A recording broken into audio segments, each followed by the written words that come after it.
who knows what he can become. Yeah. And we can't talk about this win this evening without talking about it in the context of what comes next. They're a goal up for the second leg, but more than that, when it comes to the game at the weekend, like you watch Phil Foden there, like he has to start right in that game at the weekend. He has to come on. Oh, definitely. I think there was part of the decision him not starting tonight was for that reason. Yeah. But when he contributes to that magnitude, you'd be surprised if he doesn't play on the weekend. I mean, Pep knows his team already. He probably knows he's probably planning 2 or 3 games ahead. He probably knows already. He's outlined his teams. But sometimes there comes a moment when a player does something in the game that makes you go, oh, I might have to change it. And if he wasn't thinking about playing Phil Foden at the weekend, I'm sure he may change that, given the little cameo appearance that he put in today. And you know what? It might not be the sexiest thing in football, but sometimes patience is the one thing you need as a football team, isn't it? Well, I think it's super important. We said, can you find a way to win, you know, not ugly, but not be at your best. And the great players decide the big games. Kevin De Bruyne and Phil Foden, they're the 2 best players out there. They decided the game. And Pep's got, if they keep clean sheets, they're scoring. You can almost guarantee that. Yeah. And Kevin De Bruyne keeps coming up with, he's getting up with big goals now. Yeah. I mean, recent weeks he's scored some big goals, and he could be the one turning the screw for this team. He's the leader. He's the linchpin of this team. I mean, that's a huge goal. I know you had to wait, but you finally got the breakthrough. You had to be patient. Yeah, it's a very hard game. You know, I think they play so defensively tight, and you know they're solid. It's their way of playing, and I think we played pretty good under the circumstances. We know it's going to be tough to create some opportunities, but I think first half was tight, but we didn't give anything away. I think second half we had a couple of chances, and I think it was good that we took one. Those attacking substitutions paid off, didn't they? It was a lovely pass from Phil Foden through the lines. Yeah, Phil, well, I made a run and Phil just found me perfectly, so I needed to stay composed, and yeah, luckily I found the corner. The first half looked like a training ground exercise, attack against defence. Did it feel like that? It's very hard. They played almost five in the back and 5 in midfield, so yeah, it's very hard to find the spaces. I would recommend to everybody who says something to us on this game to try on a training pitch, but I think the way we played was good because we didn't give anything away. So you need to be calm, patient, try to find the spaces. You're going to lose balls because it's so compact. But like I said, we had a couple of chances in the second half, and we managed to get one. Yeah, no panic. You took your time. But Atleti started to get rattled towards the end. A few little tricks that get.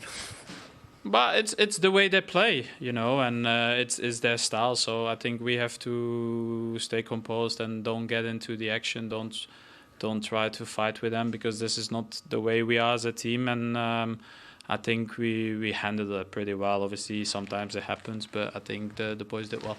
Halfway stage in this contest, but it's important to go there with an advantage, isn't it? Yeah, 1-0 is 1-0. Obviously, there's no away goals, but yeah, I expect a little bit similar over there. Maybe if the game is tight, they will have to attack a little bit more. But you know, we played well, and that's the only thing we could do today. A game like that can take a lot out of you physically and mentally as well, particularly against Atletico. Ready to reset for the weekend? I think so. You know, it's 5 games until Sunday. So I think both teams played today. So well, it's a big game, and I think everybody's looking forward to it, including the players. So now we have to recover as best as possible and get ready for Sunday. Thanks, Kevin. Thank you. We'll wait and see what City can do in Madrid in the return leg. I was just thinking, though, during the break, whether the three of you would have particularly enjoyed that last 2 or 3 minutes when you know you've done the job on the opposition and they're starting to get riled and frustrated and you've sort of seen it home. I don't know about enjoyed, but I think you're 1-0. If it was 2 or 3-0, you'd enjoy it, and you'd like seeing them cause havoc and get themselves yellow cards and hopefully red cards. But at 1-0, the game's still in the balance, and you won't get too cocky. Yeah, the same. Again, you got to be professional. You got to understand that you've got to go there and do the job. And so there's a lot of football to be played between now and then, but you couldn't ask for a better second half performance. Liars. We'll leave it. That's the answer. That's all. You love that. It's competition. That's what it's about. You know, they would have been really, especially would have been given a little bit. No, they've been given it. It definitely would have been given it, but you wouldn't get out of your prem. Yeah, you wouldn't get carried away with this scenario. But also, you know at that point, like this is I've got your number. We've done you here. Yeah. Certain individuals, as a collective, they were still relatively composed, but certain individuals in that team let it go. And I think forwards can think like that, but defenders always think we've got another game. Yeah. There's another game where you could have one moment where the ball hits you on the back you don't know nothing about it and goes in and then you've done me. I love how well you know these two, by the way. Look, let's have a look at the goal. It was a beautiful moment, not just from Phil Foden, but from Kevin De Bruyne as well. Yeah, I mean, look, how many teams in the world can bring a kid like this off the bench? I mean, he's just off the charts. And the thing at half-time I said was, look, they defended brilliantly Atletico Madrid. Said forward passing and forward runners. This is one of the only moments in the game you get forward pass, forward run, forward pass. And if you do that, even against the most compact, deep team, I think you can beat pretty much any team. Yeah, if you look at the shape there, it's solid as it was in the first half, but the difference is going to Phil Foden and he's looking to turn. And as soon as he does, takes another touch out of his feet and this weight and understanding to there through your legs. I don't know How's he made him on his knees? Who teaches you to defend like? Did you ever get taught to do that? Nah, I see that a lot. That was gymnastics, like lay down. Yeah, vibes. because even if he turns, you can't react. You can't get off the floor that fast. But no, at least we've got to look at it in a bit more detail, I think, and we're going to look at it here on the touch screen here, and it's playing nicely here on the touch screen, and I wanted it here. We said straight away, get it on the touch screen because you want to just see the different angles and be able to pause it at times when it comes into him. I'll just pause it there, let it play on a little bit, and when he gets to his feet, get it to his feet. This is the difference in the second half that Owen was talking about here. There's Phil Foden on the ball. Hey, as soon as he gets that ball, what happens? It's different. Eyes are up, scanning straight away. And you've got to remember, by the way, he's in a box of 4 players surrounding him. In the first half, that probably ball gets popped back to where it came from, and it's fine. But he turns, and his first instinct and idea is to do that. Go to the jugular, go to the defenders, and he's comfortable. Most players aren't comfortable in that situation. But also, just let it play on a little bit. As he turns, the difference in the second half also is this man making runs forward. There's space in there, and he knows he's on the ball, and that's the key factor. When you know your opponent, I mean your teammates, the different types of teammates you've got, he knows and understands that Phil Foden in this situation, it doesn't get hazy. Yeah. The picture stays clear, HD, 4K, whatever you like. He can see it clearly, and if I run, he'll get me the ball, even though I've got to poke it through someone's legs, and then the finish, beautiful. Beautiful. That ball he receives, I could argue, is the hardest ball in football to receive. You know, with your back to 4 defenders around you. Rio made a great point. 95% of players just set that back. They know they're exactly within those 4 players. But, Rio, can you run it again? Watch, before he receives it, his back is just completely to it. But he's scanning. But that's consistently checking his shoulder. But when he receives it, he knows, I have to get my head up. He knows where he is. Watch him here, he's here. Just keep your eyes on him. You can see him on the left of your picture there. Just keep your eyes on him. So scanning, he's working 3, 4, working into 5, this little pocket. 6, 7, 8. 8 times he scanned. But there, and that one touch just kills the front 2 screens. Kondogbia and João Felix are at the game because his touch is behind them. All of a sudden, the passes broke the line. Now he's driving at the back, 2 centre backs, and with devastating runs, you cause problems. I think also as well, you've got to understand is that this is like a young player. I mean, he came on the cameo that he came on with, and I don't know if we've got the pictures here, the video here of him doing it, but he came on, and the composure that he's got, the ability to draw players to him. But here you see this here, me and Jolien was grabbing each other, like, oh my God, like footwork, again.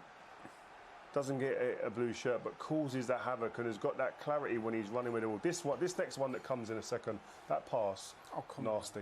Jeez. The level of confidence. He's able to do this. He's a false 9, as a right winger, as a number 10, as a deeper midfielder, can play off the left. I mean, it's hard enough to play at this level, Jake. He could play at a world-class level, arguably, in 4 or 5 different positions. It's special. 21. Is he 21 years old? Makes you feel old, doesn't it? Look, we've got so many brilliant young English players at the moment. You're a coach for the under-21s. You know all about the talent we've got in this country. Is there any player you're more excited about for his future and England's future than him? I would say no, because, again, he's associated with Man City, and I know what it means to him to play for this club. Yeah. And I've said it before, that if he continues at the rate he's developing and the club are developing, he goes down as arguably the best English player. The most decorated ever, continually to progress and arguably get 2 trophies a season, and he's 21. What sets him apart, though, Jolie? Like, for instance, there's a lot of players we could say in that band with like, the ability, they're still there or thereabouts. What sets him apart? His mentality. Again, I compare him to, say, like a Wayne Rooney. Do you know we all want to win, and then there's players that need to win, and you can see that it hurts if they don't win and improve. And he has that about him. He's obsessed. Like, again, I loved playing, I loved training, I loved doing what I could do, but he needs to do it all the time, to the point of where when I was first with the 21s, they had to remove the balls from the hotel. They had to restrict players doing extras after training because you couldn't get him off the training ground because he just wants to improve all the time.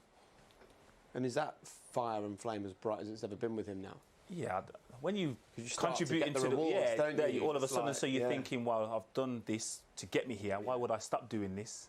And I'm getting rewarded for doing it even more. We're winning honours and I'm getting the accolades. And I don't think he does it for that at all. I think he does it because he loves the game. I think also is a good indicator. He comes off the bench straight into it. That's an intelligence. That's a concentration. That's an understanding. You talk about people like Chicharito and Ole Gunnar Solskjaer, people that can come off the bench.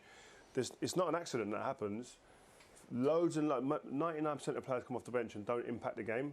But the ones that do are the ones that are concentrated, that understand it, intelligent, and come on there with a desire to show, actually, this is why I should be playing. And within 80 seconds, decides the match. Yeah. See, I love the phrase, success leaves clues, right? And as you're developing and improving and doing things, the rate of improvement is so quick. I mean, you won the Champions League, what were you, 18 when you won it with Bayern? 19, I think. Oh, well, a bit slow. 19. But it's when you win that you suddenly learn so much more, and your rate of improvement is so fast then. Yeah, but see, I never thought I could ever be a professional, never mind play at that level. So then when you get thrown in and then you play against your heroes and you think, I'm in trouble, but then you do okay, the confidence you get from that is huge. Thing is with Phil's one of one.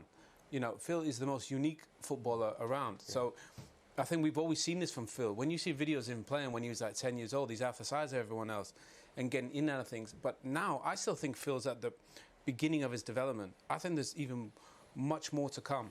Where do you think he ends up playing? Because we see him play out wide on the right sometimes for Man City or England, or in. For me personally, I think he's David Silva, that one in central. I think he can be a world class. No, I think wingers are maybe, you know. It's different because he plays final third, so he could be a winger, say, for Man City because their wingers operate in the final third of the pitch. Yeah. Where other teams, your wingers are getting it on the halfway line and potentially have to beat 3 or 4 and run 40 yards. Yeah, that's not his specialty. He's best on the half turn, isn't he? Yeah, that there is pinnacle of what he does in terms of being able to receive the ball on the back foot and turn and instantly create an opportunity for the team. Like, that is unique, and he makes it look so easy that it's a given. Like, that is not normal. Yeah. We didn't see pretty much anyone do that in the first half. No, and we're talking Kevin De Bruyne, Bernardo Silva, and then he comes on, all of a sudden, it's a nothing pass. Go on, Phil. Win us the game. We'll create an opportunity, and he's able to do it. Congratulations. Are you happy? Yeah, a lot. I know we could be better. We had the chances, especially in the end, to score another goal. It's a difficult team to face because they are a master to defend so tight and no spaces, and you cannot lose your concentration. I guess the game second leg will be a little bit different in some moments, but yeah, it's okay. It's a good result. How proud are you of your players in keeping that patience and just plucking away until that chance appeared? Yeah, absolutely. So if you start to play a little bit anxious, like it would happen in the first 5-10 minutes, the second half, we consider counter-attacks, and they are so dangerous because they are so good for the quality they have. But a part of that, yeah, we didn't consider one shot on target or one, but no risk from Eddie.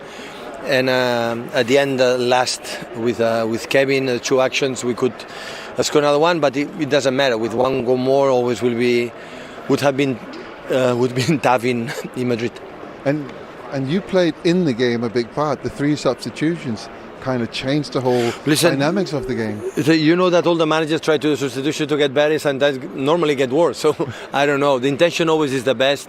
We knew that before, the energy from especially Gabriel and Phil, having a special energy to do it, and Jack to keep the ball. We need it with the quality in the left side, and yeah, we were lucky. Phil had, you know, the typical action. His body shape reception is always forward. The perfect assist and the finishing for Kevin was brilliant. And you know, we all know this time is so important. All the games coming up. Have you got time to enjoy it?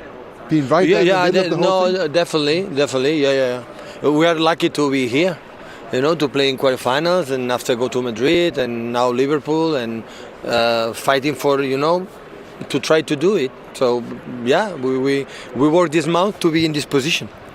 Yeah, you got Liverpool on Sunday in the Premier League, different tournament. Good luck with that. Thank you. Congratulations. Thank you. I'm so sorry, Peter. It was Peter Schmeichel, not Guillaume Balaguer, of course. My bad. I was not thinking straight. Let's talk about Pep Guardiola. Obviously, the accusation that always seems to kind of get levied at him is this idea that he overthinks it, right? Especially when it comes to this stage of the Champions League. Did you feel like that was present tonight? Did he approach it differently to the way we've seen him do it at the quarter-final stage or the kind of the latter stages of the competition in previous seasons? I mean, it's easy for us to say he overthought it when they lost, and there are some times like the Champions League final where you do look at a team sheet and you think that doesn't feel, something's not quite right there. But tonight, because of the players City haven't, they've got so many players who are pretty similar, sort of De Bruyne, Mahrez, Foden's on the bench, Bernardo Silva. There's always going to be one of them on the bench. So I think Foden is in the best 11 for Manchester City. It was interesting what Pep said in the interview. They felt him and Jesus could come off the bench and give them a sort of different type of energy, and that was proven right in sort of the change that he made. But I didn't look at that team and think this is wrong what City are doing, or I can't believe he's made this. Even with Nathan Ake at the left back though. Well, Kyle Walker was out, wasn't he? Yeah. So I think left back's always been a problem position for Pep Guardiola. I'd expected Zinchenko to have played. But he hasn't played a lot this season. There's been Cancelo on that side and Kyle Walker. I think Ake played at the weekend, but it wasn't something that really stood out too much. But going forward, if Chelsea, they've certainly had problems last season against Chelsea. There may be something where Pep feels this is my best chance of winning, and he does something different. And if he gets it wrong, that's what will be thrown at him. Sometimes the criticism hard though of Pep. He's a genius. He's one of the best managers ever to grace football. When he gets it right, he's a genius, and when it doesn't go right, he's made. But that's only in the Champions League final, right? Who gives him the criticism? People just talking about. It's us, isn't it? No, it's not us. No, it's definitely not us. We always say the critics. We are the critics. It might be you, but it's certainly not me. You said he got his team wrong in the final. No, I just said he didn't play defensive midfield. I didn't say that's what we're talking about. If you got my opinion or Pep's opinion, you take. I know what's right. Exactly. So I mean, he's definitely doing something wrong. Get me out of here. Get me out of here. It's painful, isn't it, Leanne? By the way, Atletico Madrid haven't actually won at home in the Champions League this season. 2 draws, 2 losses. So they've got to win sometime. Yeah. That's the positive spin, Jamie, yeah. Very warm welcome back. So Manchester City with a 1-0 win over Atletico, which means that Atletico now have the second leg at home in Madrid, looking to get a result against Manchester City and make their way through to the semi-final. Diego Simeone's been speaking to Peter Schmeichel after the game. Let's listen in. Porque además nos está atendiendo bajo la lluvia después de este partido. She thanks him for. I'm listening. One second. She thanks him for making the time to speak to them even under the rain that's falling in Manchester. He said, "Apologies for my voice. It was a difficult game, a very difficult game." Que logra, en base a las grandísimas individualidades que tiene. Talks about the qualities that Manchester City have. Says they're an extremely good team who play extremely good football. In the last 20 games in this pitch, they have scored 60 goals. What we were trying to do was impose make it a tight, closed game. We managed to do that in the first half. We weren't able to find a way through or to hurt them offensively initially either. Then there was a situation which offered an opportunity. It was a very tactical game, and each of us tried to impose our own game on this one. They win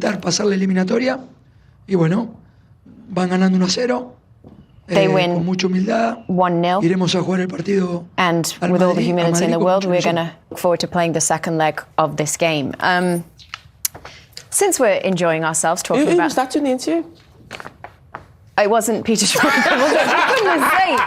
What? I was like, when did Peter learn Spanish? Oh, you're right. And it was also... Jules, well done, hey, I'll see how it goes. Jules, don't worry, we all make mistakes, Jules. Oh, I'm struggling tonight. I was thinking about languages, though, obviously, because I've just, on the from Spanish to English. So excuse me for getting a name wrong here or there. But as we're talking about languages, I often get accused of putting on an American accent. Don't we've heard your American accent. Woeful, amazing. By the way, woeful. Mike, I'm wondering, did you kind of pick a bit of an American twang? Oh yeah, when you were I was in doing New York? it purposely. I was playing to the audience. That was a crowd. Was the audience that was a enjoying theatre. it? I was on the main stage. Wait, are you one of those people? Why don't we have Micah and Jamie have a nice little conversation in American? Okay. What's happening, dog? Hey, I'm superb, mate. Why do you always say dog? Because they spend time around Clint Dempsey and that's not okay. Where are you going, States, boy? What, mate? Is this American? He's very southern. What is that? You sound like a cowboy. My word. That's American, isn't it? A cowboy. What is this nonsense? Can you do New York American? What was my last American accent? What a match day this was. Yeah. What a match day this was. Oh, how did you get on against the Gooch, boy? I lost. I know you did. It's gone everywhere. It's gone viral. Are you allowed back in New York, boy? Nope. No, good job. You won't be allowed back in CBS London anytime soon either. The Man City going to win this Champions League for the first time in their history? Yeah, or are they going to bottle it again? They're going to win, dog. No, hey, don't call me dog. I don't like dog. I'm not your dog. They're going to win, The Gooch is your dog. The Gooch. What American movies do you watch, Jamie, out of interest? Really not those movies. Forrest Gump, someone just said to me in my ear. Good. Yeah, that will have